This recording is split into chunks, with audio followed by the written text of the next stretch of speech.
हिजो किन आउनु भएन? हिजो बेमा गइएको थियो। हो र? किन ढिलो हो यति साह्रो? ए दाजु 1 घन्टा भइसक्यो पर्खेको। ए दाजु घरबाट बेगर भनेर ल्याङ गरिरहेछ न हौ।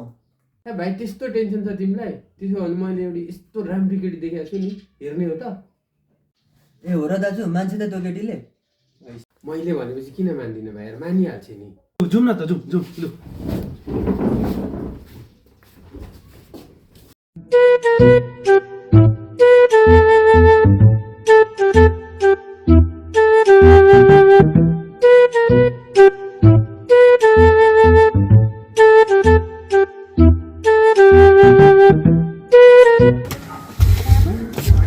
होइन दाजु केटी ल्याउँछु भनेर कहाँ लुगा पस्नु भने यहीँ भित्र छ नि त केटी, हिँड न केटो।